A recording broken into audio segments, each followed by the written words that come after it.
کہ میرے نبی پاک علیہ السلام نے تربیت کی تھی نا حضرت فاطمہ کی. فرمایا بیٹے تیرا خامد اسی طرح ہے کہ جس طرح تیرے لیے مجازی خدا ہوتا ہے. اگر میں کسی کو سجدے کا حکم دیتا تو عورت کو کہتا خامد کو سجدہ کرے. دیکھنا اور میرے نبی پاک کے لفظ ہیں حدیث ترمذی میں. فرمایا جو بی بی اس حال میں مر گئی کہ اس کا خامد اس سے راضی تھا، فرمایا اللہ اس کے لیے جنت کے سارے دروازے کھول دے گا. تربیت کی تھی نا تربیت. تو خود میرے نبی پاک شادی کے بعد حضرت فاطمہ کو لینے گئے. کہا فاطمہ چلا لینے آیا ہوں. تربیت خود کی تھی. بی بی شہبہ کہنے لگی حضور نبی کا حکم ہے کہ باپ کا؟ نبی کا حکم نام ماننا کفر ہے. نبی کا حکم کہ باپ کا. حضور نے فرمایا باپ کا. کہنے لگی ماں باپا بیٹھ جائیں، جب تک علی نہیں آئیں گے میں کوئی نہیں جاؤں گی. آپ کی تربیت کا نتیجہ ہے. میں کیسے چلی جاؤں جب تک شیر خدا نہیں آتے؟ کچی زمین پر یوں اللہ کے رسول تامت سمیٹ کے بیٹھ گئے. دیر کے بعد حضرت علی آئے. ماتھے پہ شکن نہیں. ایک دفعہ نہیں حضور نے کہا کہ میرے گھر میں پلا ہے. جناب علی تو کچھ سالوں کے تھے جب حضور کے در اقدس پہ آ گئے. یہ نہیں اللہ کے رسول نے فرمایا کہ میرے گھر میں پلا ہے، میرا غلام ہے، ساری زندگی میرا دستر نگر رہا ہے، کیسے بول سکتا ہے؟ کوئی لفظ نہیں کہے. فرمایا تو ٹھیک کہتی ہے، شیر خدا آئے. میرے کریم رسول نے فرمایا علی اگر تو اجازت دے تو میں فاطمہ کو لے جاؤں. تو کہا یا رسول اللہ میں آپ کو اجازت دوں؟ تو امیر حرم، میں فقیر بے نوا، تو کجا من کجا. حضور میں آپ کو اجازت دوں. فرمایا بھائی فاطمہ نہیں مانتی. کہتی ہے وہ کہے او میرے بھائی دین جب آئے گا نا، دین جب آئے گا. سیدہ طیبہ طاہرہ حضرت خدیجہ الکبریٰ کی سہیلی ملنے آئی اور حضرت خدیجہ کے پھٹے ہوئے کپڑے اور پیبند والے کپڑے دیکھ کے تو رو پڑی. کہنے لگی تم مکے کی ملکہ تھی اور دنیا تیری مثال دیتی تھی، اور خدیجہ یہ تو نے کیا حال کر لیا؟ فرمایا چپ کر، میں اس حال میں راضی ہوں جس میں میرے رسول راضی ہے. فرمایا ادھر آؤ، کائنات میں اگر اللہ نے سب سے شان والی بیٹی دی ہے تو مجھے دی ہے، اور میں اس علی کو دے رہا ہوں جس کا مکان بھی کوئی نہیں، کاروبار بھی کوئی نہیں، جس علی کا بظاہر کوئی بینک بیلنس نہیں، کوئی مربع نہیں، کوئی شے نہیں. حضور علی کے پاس کیا ہے؟ فرمایا میرا علی عشاء کے بعد قرآن شروع کرتا ہے تو فجر سے پہلے ختم کر دیتا ہے. میرا علی صبح کی نماز کے وقت تلاوت شروع کرتا ہے تو ظہر سے پہلے قرآن مجید پڑھ دیتا ہے. فرمایا رزق کھاتا ہے، تھوڑا کھاتا ہے پر حلال کا کھاتا ہے. فرمایا پاکیزہ روٹی کھاتا ہے، اور جب میدان میں نکلتا ہے تو برادری کے لیے نہیں نکلتا. جب تلوار لے کے نکلتا ہے تو یہ مکے کے لیے نہیں لڑتا، یہ تلوار لے کے نکلتا ہے تو قومیت کے لیے نہیں لڑتا. بابو کس لیے لڑتا ہے؟ فرمایا یا خدا کے لیے لڑتا ہے یا محمد مصطفیٰ کے لیے لڑتا ہے. اس کی تلواریں پاکیزہ، نظریات پاکیزہ. دیکھو میں بیٹی کا نکاح کہاں کر رہا ہوں. میرے بھائی ہم جو بنیاد بنا رہے ہیں تو کہتے بات نہیں مانتی بہو. تو میں نے کہا بالکل صحیح کرتی ہے، نہیں ماننی چاہیے اسے، اس لیے کہ دولت پہ آ کے لائے ہو، بہو تھوڑا لائے ہو. کہتے ہیں جوائی لالچ بڑا کرتا ہے. تو میں نے کہا کیوں آفرے کرتے رہے تھے؟ کس نے کہا تھا یہ باتیں کرنے؟ بالکل صحیح کر رہا ہے. وہ جو آپ نے جس بنیاد پہ دیوار بنائی تھی وہ آپ کو مل رہی ہے.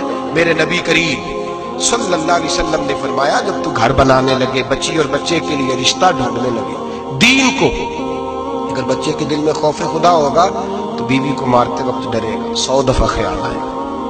عورت کے اندر خوف خدا ہوگا تو سمجھے گی میرا خاوند ہے. اگر وہ نماز سے، قرآن سے، نبی پاک صلی اللہ علیہ وسلم سے وابستہ ہوں گے میاں بیوی، تو ان کے اندر ضرور کچھ نہ کچھ تصورات آئے گا. محبوب سبحانی، غوث سمدانی، شیخ عبد القادر جیلانی رحمت اللہ علیہ، آپ کے والد گرامی فرماتے ہیں کہ میں بھوک بڑی سخت لگی ہوئی تھی، بڑی سخت بھوک لگی تھی تو ایک سیب بہتا ہوا جا رہا تھا، پانی میں تو اٹھایا تو کھا لیا. دل میں خیال آؤ ہو پتہ نہیں کس کا تھا.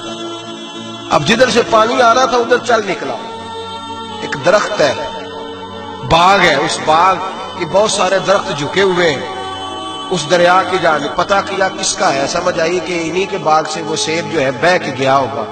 کہتے ہیں مالک کے پاس گیا، میں نے جا کے کہا بزرگوں، بڑے نیک آدمی تھے، ان سے میں نے کہا بزرگوں، غوث اعظم کے والد کہتے ہیں، میں نے کہا بزرگوں ایک سیب کھا لیا ہے تو پریشان ہوں کہ وہ میرے لیے جائز نہیں تھا، بڑی کہہ کرنے کی کوشش کرتا ہوں نکلتا نہیں، مہربانی ہو جائے. انہوں نے کہا میں نہیں معاف کرتا. میرا سیب کیوں کھایا؟ حالانکہ جاتی بھی شاید ایسے ہی جائز ہے، کیوں تو نے کھایا؟ میں نہیں معاف کرتا. تو بابا جی قیمت لے لو، بخش دو. بابا جی کہنے لگے چل کچھ دن رہ، میرے کھیتوں کو پانی لگا. سید زادے، چڑھتی جوانی، خوبصورت ماتھا، خوبصورت چہرہ، نور دور دور سے سادات کے گھرانے کا سجا ہوا نوجوان کئی پکڑ کے کدال پکڑ کے بابا جی کے کھیتوں کو باغ کو پانی لگاتے. کچھ مہینے رہے تو بابا جی سے کہنے لگے بابا معافی. کہنے لگے نہیں مل سکتی. کس طرح ملے گی؟ کہنے لگے ایک بیٹی ہے میری, آنکھوں سے اندھی ہے, کانوں سے بہری ہے, زبان سے گونگی ہے, ٹانگیں بھی کوئی نہیں دونوں, بس سانسیں چلتی ہیں, تو شادی کرے تو معاف کر دیتا ہوں. حضرت غوث پاک کے والد گرامی کہنے لگے مجھے قبول ہے, میرے اندر جو رزق چلا گیا اس کو پاک کرنا ہے, کہیں وجود جہنم کہیں دھن نہ بن جائے, میری تو نورانیت چلی جائے گی ساری اگر میں اس طرح کا. مجھے قبول ہے. نکاح ہو گیا. کہتے ہیں جب حجلہ عروسی میں داخل ہوا, رات کمرے میں گیا تو میں نے آنکھوں سے دیکھنے والی, کانوں سے سننے والی اور حور سے ملتی جلتی ایک خوبصورت عورت بیٹھی دیکھی. میں پلٹ کے باہر نکلا دوڑ کے. میں نے کہا بابا میرے والی نہیں, وہ تو اندھی تھی, وہ اندھی تھی, وہ بہری تھی, گونگی تھی, یہ کون ہے؟ حضور غوث اعظم رضی اللہ تعالیٰ عنہ کے نانا جی کہنے لگے بیٹے اندھی اس لیے کہا تھا کہ جب سے پیدا ہوئی ہے اس نے غیر محرم کا چہرہ نہیں دیکھا. گونگی اس لیے اس کو کہا ہے کہ اس کی زبان پہ نہ غیبت آئی نہ چغلی آئی. میں پیار کرنے والا باپ ہوں پر اس نے کبھی مطالبہ میرے ساتھ بھی کوئی نہیں کیا. اس کی زبان پہ یا خدا کا ذکر رہتا ہے یا محمد عربی کا درود رہتا ہے, اس کے علاوہ بولتی نہیں ہے, لہذا گونگی ہے. اور فرمایا کوئی غیبت کرنے لگے, چغلی کرنے لگے, جھوٹ بولنے لگے تو اٹھ کے چلی جاتی ہے, سنتی نہیں, لہذا پیری بھی ہے. اور چونکہ کبھی گھر سے باہر پیر ہی نہیں رکھا لہذا لنگڑی بھی ہے. حضرت جناب سیدنا غوث اعظم کے والد گرامی فرماتے ہیں میں نے ایسی عورت کے ساتھ نکاح کر لیا اللہ کی رضا کے لیے تو پھر رب نے مجھے عبد القادر جیلانی جیسا بیٹا عطا فرمایا. اللہ کرے ایسے لوگ بھی ملے جو کہیں پہلے پوچھ لینا بچہ نمازی ہے کہ نہیں. اللہ کرے کہ رشتے ڈھونڈتے وقت یہ کوئی پوچھنے لگ جائے. اللہ کرے کہ کوئی پوچھنے لگ جائے کہ بچی پردہ دار ہے کہ نہیں.